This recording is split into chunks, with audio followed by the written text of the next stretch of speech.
காரில் இருக்க கியர் பாக்ஸோட லைஃப்பை எப்படி இம்ப்ரூவ் பண்ணுறது? கியர் பாக்ஸில் இருக்க ஆயில் மாற்றணுமா இல்லை வேணாமா? கியர் பாக்ஸோட லைஃப்பை வந்து நம்ம இம்ப்ரூவ் பண்ணுறதுக்கு ஒரு முக்கியமான விஷயம் இருக்குது. அதுதான் பார்த்தீங்கன்னா ஆயில். இந்த ஆயில் வந்து நீங்கள் கம்பெனியில் போனீங்கன்னா இது லைஃப் டைம் ஆயில், ரீப்ளேஸ் பண்ண தேவையில்ல அப்படின்னு தான் எல்லாருமே சொல்கிறாங்க. இந்த ஆயில் வந்து எப்படி செக் பண்ணணும், அது செக் பண்ணுறதுனால என்ன யூஸு, அதை நம்ம மாற்றுறதுனால நம்மளுக்கு கியர் பாக்ஸ் லைஃப் எப்படி இன்க்ரீஸ் ஆகுன்றதை நான் இப்போ சொல்கிறேன்.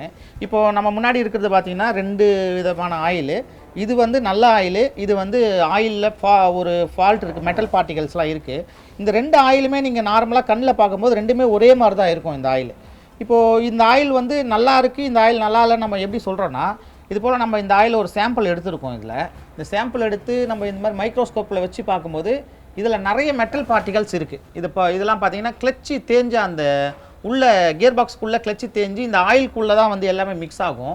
இது வந்து இதெல்லாம் தெரியுது பாருங்கள். இந்த மாதிரி இதெல்லாம் வந்து ஒரு டாட் ஒயிட்டாக இருக்கிறது எல்லாமே பார்த்தீங்கன்னா இது வந்து மெட்டல் பார்ட்டிகல்ஸ் தான். உள்ளே வந்து கியர் பாக்ஸ் வந்து தேஞ்சு போய் வந்து இந்த மாதிரி ஆயிருக்கு. இப்போ இந்த ஆயில் வந்து நார்மலாக நீங்கள் கண்ணில் பார்க்கறதுக்கு நல்லா இருக்க மாதிரி தான் இருக்கும் உங்களுக்கு.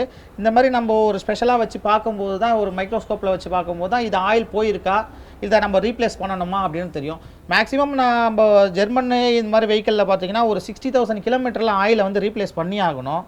ஆனால் கம்பெனிக்கு போனீங்கன்னா உங்களுக்கு லைஃப் டைம் ஆயில் நீங்கள் ரீப்ளேஸே பண்ண தேவையில்ல அப்படின்னு சொல்லுவாங்க. ஆனால் அது பார்த்தீங்கன்னா இந்த மெட்டல் பார்ட்டிகல்ஸ் எல்லாமே ஒரு எமர் ஷீட்டு மாதிரி மாறி அது எல்லாமே கியர் பாக்ஸ் உள்ளே இருக்க அந்த காம்பனண்ட்டை வந்து தேய்க்க ஆரம்பிக்கும்.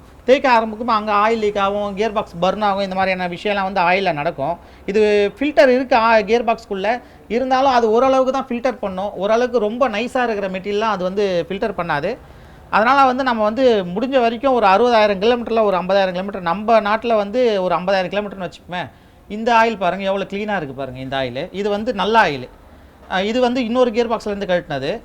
இது பார்த்தீங்கன்னா எந்த மெட்டல் பார்ட்டிகல்ஸும் பெருசாக இல்லை இதில். அப்போது இந்த மாதிரி இருந்ததுன்னா நீங்கள் செக் பண்ணிவிட்டு நீங்கள் மாற்றணுமா வேணாமா அப்படின்றத நீங்கள் ஒன்ஸ் அதை ரிமூவ் பண்ணி இந்த மாதிரி வச்சு செக் பண்ணிவிட்டு நீங்கள் மாற்றணும் வேணாம் அப்படின்றத நீங்கள் முடிவு பண்ணிக்கலாம். நீங்கள் நல்லா இருந்ததுன்னா மாற்ற தேவையில்லை. இந்த மாதிரி மெட்டல் பார்ட்டிகல்ஸ் இருந்ததுன்னா நீங்கள் கம்பல்சரி மாற்றுறது நல்லது.